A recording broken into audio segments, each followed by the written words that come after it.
तो दोस्तों आज हम बात करने वाले हैं एक ऐसे प्रोजेक्ट की जिसका इंतजार सिर्फ बॉलीवुड लवर्स ही नहीं बल्कि पूरा इंडिया कर रहा है। उस प्रोजेक्ट का नाम है क्रिश 4। ऋतिक रोशन का वो सुपर हीरो जो बचपन से लेकर जवानी तक सबकी आंखों का तारा रहा। लेकिन सवाल ये है, क्या क्रिश 4 वापस वही अपना जादू ला पाएगा?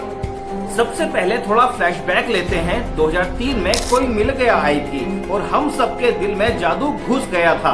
उसके बाद 2006 में क्रिश ने सुपर हीरो का नया दौर शुरू किया। फिर 2013 में आई क्रिश 3 जिसमें विवेक ओबराय का विलन अवतार और कंगना का म्यूटेंट रोल धमाका बना। मतलब फ्रेंचाइज ने हमेशा एक नया ट्विस्ट दिया। इस बार सीन थोड़ा अलग है। सिर्फ एक्टर नहीं, ऋतिक रोशन डायरेक्टर के रूप में भी अपनी एंट्री मारने वाले हैं। ऋतिक डिसाइड करेंगे कि क्रिश को हॉलीवुड लेवल पर बनाया जाए या फिर से वही पुराने CGI वाले जुगाड़ को दिखाया जाए। पब्लिक के लिए एक बात क्लियर है, अगर ऋतिक फेल हुए डायरेक्शन में तो फ्रेंचाइज की इज्जत धूल में मिल जाएगी। लेकिन अगर सक्सेस हुए तो बॉलीवुड को एक नया सुपर हीरो का दौर मिल जाएगा। सबसे बड़ी अफवाह है टाइम ट्रेवल। मतलब क्रिश सिर्फ प्रेजेंट में नहीं, पास्ट और फ्यूचर में भी घूमेगा और इसी टाइम ट्रेवल से होगा एक और धमाका, जादू की कमबैक। सोचो, जिस एलियन ने रोहित मेहरा को पावर दी थी वही दोबारा वापस आए। मतलब जादू और क्रिश एक टीम बनकर एक ऐसे विलन का सामना करें जो शायद मल्टीपल टाइमलाइन से खतरा ला रहा हो। 2003 के बाद से पब्लिक आज तक जादू के कैमियो रोल के लिए तड़प रही है और अगर क्रिश 4 में जादू वापस आएगा तो एक इमोशनल धमाका बनना तय है। और क्रिश 4 का विलन अब तक का फ्रेंचाइज का सबसे बड़ा और सबसे पावरफुल होने वाला है।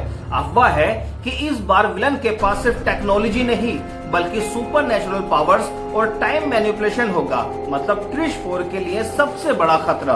और अगर मेकर्स स्मार्ट रहे तो एक ही विलन नहीं बल्कि मल्टीपल टाइमलाइंस के अलग अलग वर्जन लाकर एक मल्टीवर्स स्टाइल में फाइट दिखा सकते हैं। रिपोर्ट्स कहती हैं कि प्रियंका चोपड़ा, प्रीति जिंटा और रेखा फिर से इस फिल्म में वापस आ सकते हैं। मतलब क्रिश 4 सिर्फ एक सुपर हीरो स्टोरी नहीं बल्कि एक फैमिली रीयूनियन भी होने वाला है। अब सवाल ये है कि बॉलीवुड हॉलीवुड लेवल पर कम्पीट कर पाएगा या नहीं।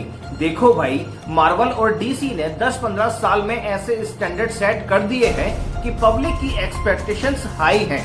अगर क्रिश 4 में VFX वीक हुआ या फिर विलन ने ओछी हरकतें करी तो फिल्म सीधा फ्लॉप हो। लेकिन अगर ऋतिक ने बजट खुला छोड़ा और एकदम इंटरनेशनल लेवल का VFX यूज हुआ तो क्रिश 4 बन सकता है इंडिया का एवेंजर्स मोमेंट। अभी जो लेटेस्ट अपडेट आई है उसके हिसाब से स्क्रिप्ट एकदम रेडी है लेकिन बजट फाइनल नहीं हुआ है क्योंकि मेकर्स चाहते हैं कि फिल्म एकदम ग्राउंड स्केल पर बने। प्री प्रोडक्शन फुल स्विंग में है और शूटिंग 2026 के बीच में स्टार्ट होगी। रिलीज टारगेट जो इनका है 2027 का है। मतलब अभी थोड़ा और इंतजार करना पड़ेगा।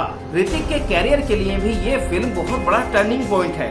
वॉर और फाइटर जैसी फिल्म्स के बाद पब्लिक चाह रही है कि ऋतिक एक ऐसा धमाका करें जो उनकी सुपरस्टार वाली लेगेसी को बरकरार रख सके। और ऑनेस्टली अगर क्रिश 4 हिट होती है तो ऋतिक को सिर्फ बॉलीवुड का नहीं, एशिया का बिगेस्ट सुपर हीरो बनने का मौका मिल जाएगा। पब्लिक की उम्मीदें सिंपल हैं, जादू की प्रॉपर कमबैक हो, विलन पावरफुल हो, स्टोरी में इमोशन और एक्शन दोनों हो, VFX हॉलीवुड लेवल का हो और ऋतिक का सुपर हीरो वाला अवतार एकदम धमाका करे। अगर इन उम्मीदों पर क्रिश 4 खरी नहीं उतरी तो भाई मजाक नहीं, क्रिश 4 बन जाएगी बॉलीवुड की सबसे बड़ी मिस्ड अपॉर्चुनिटी। पब्लिक तो ऐसे ट्रोल करेगी कि रोशन फैमिली की रेपुटेशन हिल जाएगी। और अगर फिल्म डिलीवर कर गई तो भाई क्रिश 4 इंडिया की पहली ऐसी फ्रेंचाइज बनेगी जो हॉलीवुड से कम्पीट करेगी। तो दोस्तों ये था क्रिश 4 का पूरा सीन। ऋतिक रोशन एक्टर से डायरेक्टर बन रहे हैं, जादू के वापस आने की बात चल रही है, विलन का लेवल स्काई हाई होगा और रिलीज फिक्स हुई है 2027 के लिए। तो दोस्तों वीडियो पसंद आई हो तो वीडियो को लाइक करें, चैनल पर नए हो तो चैनल को सब्सक्राइब करें। मिलते हैं अगले ऐसे ही मजेदार रिव्यू में, तब तक के लिए जय हिंद।